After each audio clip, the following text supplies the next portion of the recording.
Vamos a continuar. Julieta, ¿puedes empezar a leer, por favor? ¿Hasta dónde? Hasta donde yo te diga. Ok. Primero empieza con los antecedentes del porfiriato. Ok. Antecedentes del porfiriato.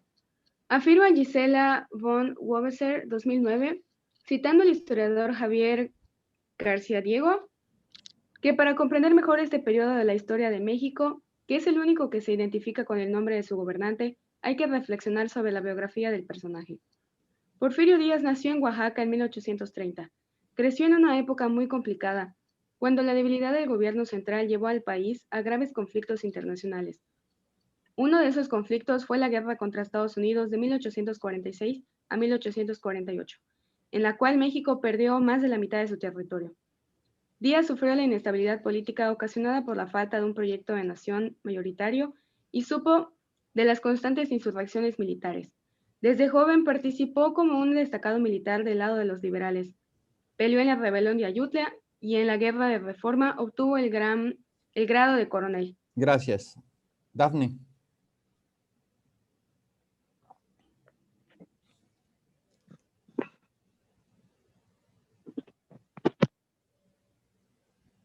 Dafne.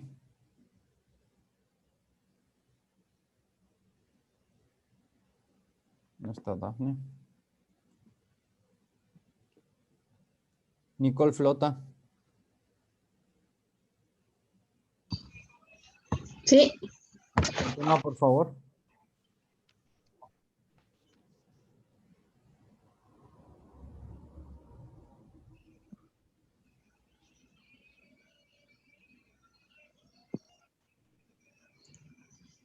Perdón, maestro, es que me había llamado mi papá. Me pasó algo urgente. Me voy a retirar por 5 minutos de la clase. Ok. Nicole, continúa.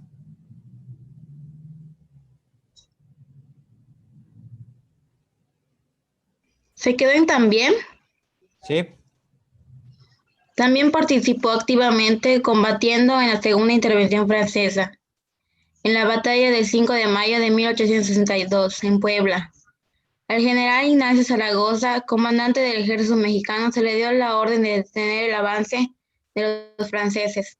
Después de varios días de lucha, los franceses sitiaron la ciudad de Puebla.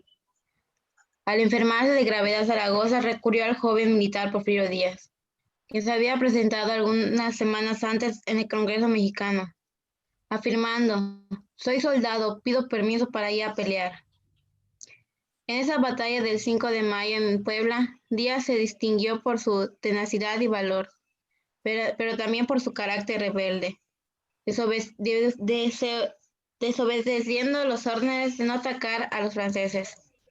Movilizó a las fuerzas mexicanas a su cargo para romper el sitio. En 3 ocasiones atacó a los franceses hasta que los invasores huyeron. De esta manera dejaba demostrada su valentía, arrojo y fortaleza, pero también su rebeldía para obedecer a sus superiores. Gracias, Nicole. Arif.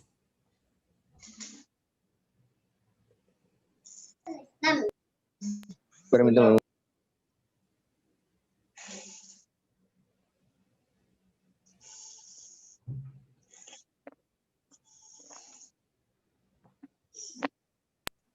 Maestro, ya me perdí en que lo movió. ¿Me puede Ahí mostrar? donde dice, a pesar de que Díaz.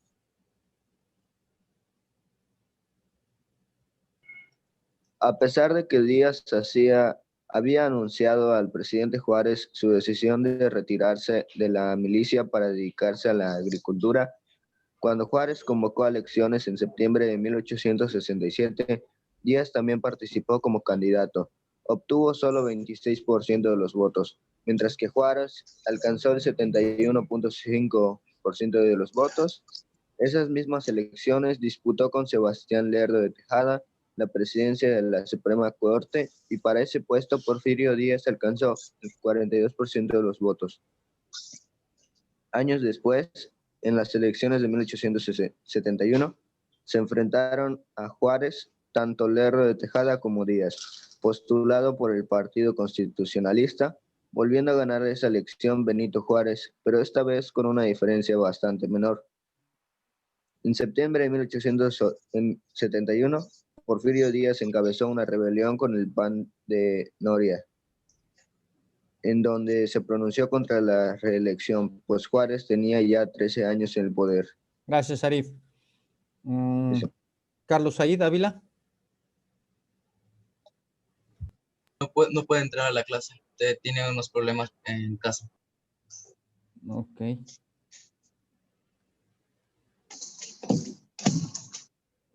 Jennifer Barrera.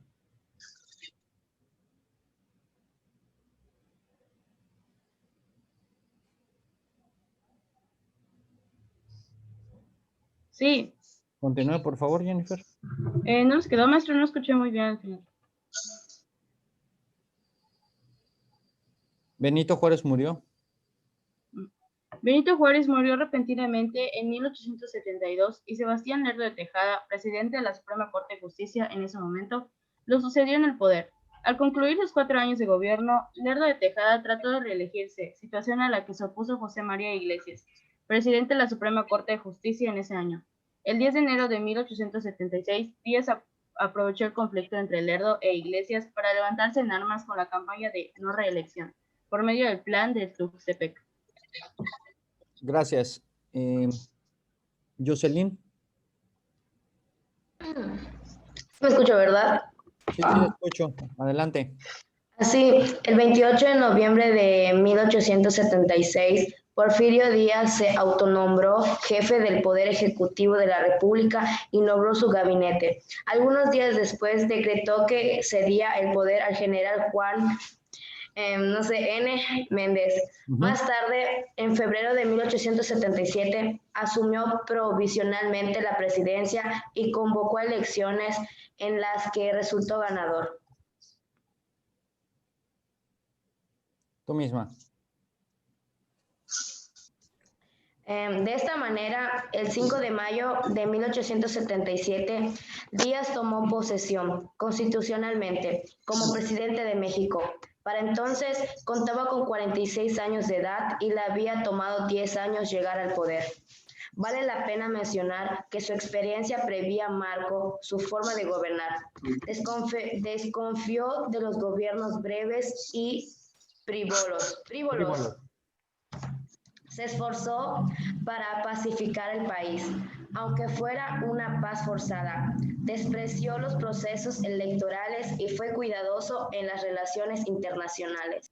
Sí, durante el periodo de Díaz, él sabía perfectamente que no podía permitirse que vinieran otros países a querer invadir al territorio nacional, aunque estaba la latente y eminente siempre intención de estar atentos a lo que pudiera llegar a pasar fuera de México, porque podía darse en cualquier momento una invasión, pues este era el temor, pero Díaz sabía que manteniéndolos contentos a las potencias. ¿Y cómo mantenías contentas a las potencias? Pues pagando lo que se les debía. Entonces era puntual con su pago con Estados Unidos, era puntual con su pago con Francia, era puntual con su pago con España, ¿sí? Y entonces, cumpliendo los pagos, pues evitó de que las fuerzas internacionales, las fuerzas europeas, las potencias, pues, quieran venir a hacer una intervención.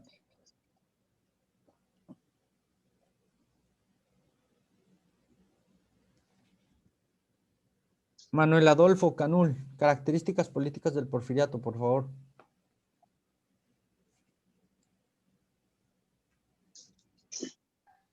Sí, características del porfiriato, política del porfiriato. Es cierto que al inicio del gobierno Díaz respetó y hasta promovió la idea antireeleccionista. Sin embargo, en 1878 promovió una reforma constitucional que seguía prohibiendo la reelección, pero solo para periodos inmediatos. Su primer periodo presidencial fue de 1877 a 1880. ¿Continúo con el cuadro o lo No, saco? pásate después de Díaz. Después de Díaz gobernó su compadre Manuel González, sobre quien tenía gran influencia, y en 1884 retomó el poder para permanecer en él por muchos años. Su estilo de gobierno fue cambiando con el paso del tiempo y podríamos dividirlo en dos etapas diferentes. Gracias, Adolfo. Dominic,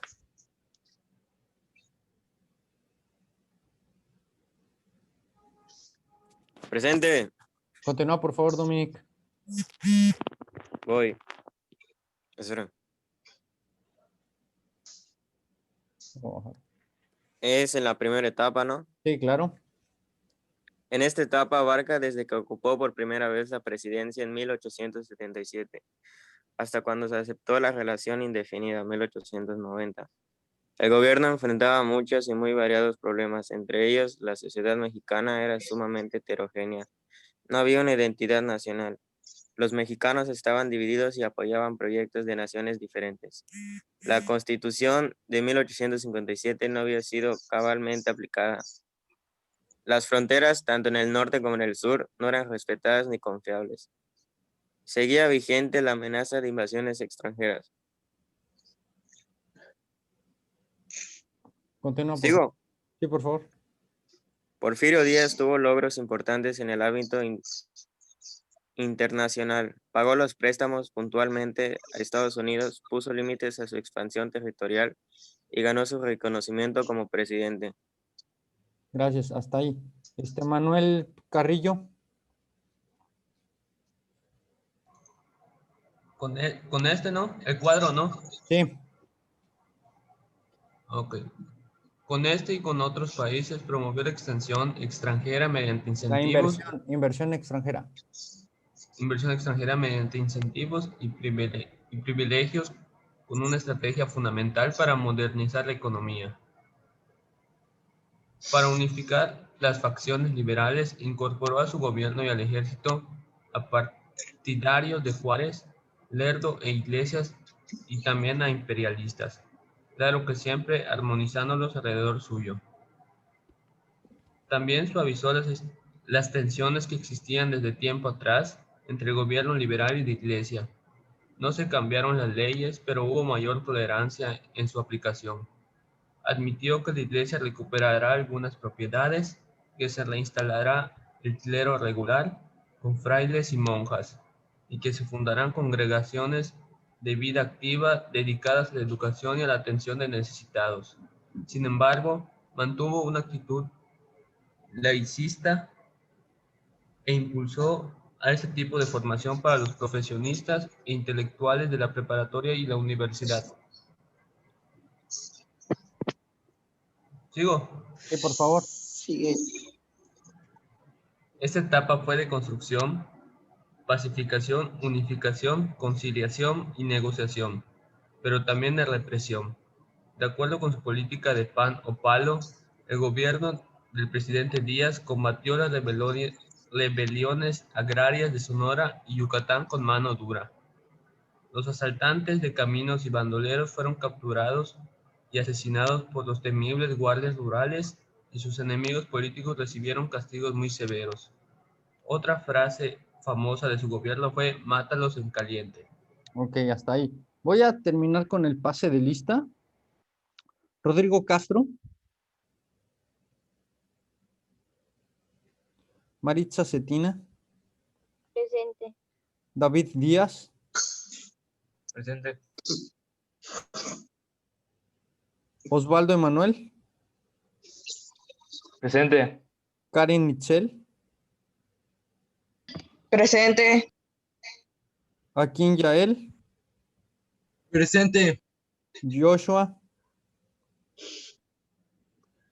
Dana Monolasco.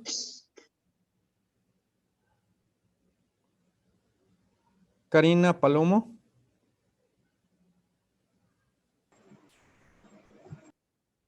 Adonis Pérez. Presente. Víctor Pot. Presente.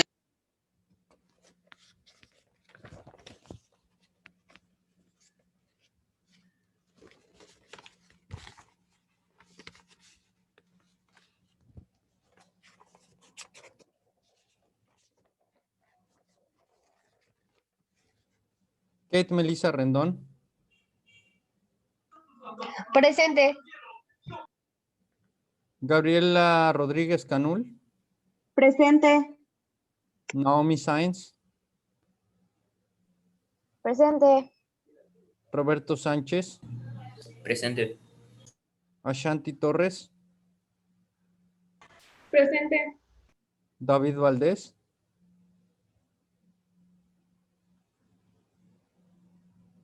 Kevin Vázquez. Presente. Valeria Pelayo. Y Daniela Heredia. Presente. Bien. Pueden retirarse, chicos. Mucho éxito en su examen.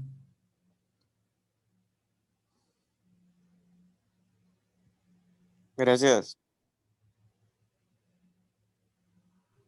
Profe, me puso asistencia. Es que me hablaron. Manuel Adolfo. Maestro, ¿me puede poner asistencia igual? Perdón. Acevedo. Arif, sí te puse. Cuando estabas. Ah, bueno, gracias. La lectura era participación.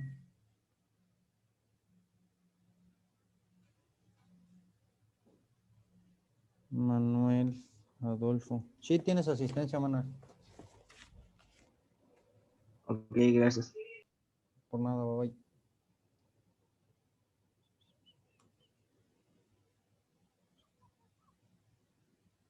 Vamos aquí.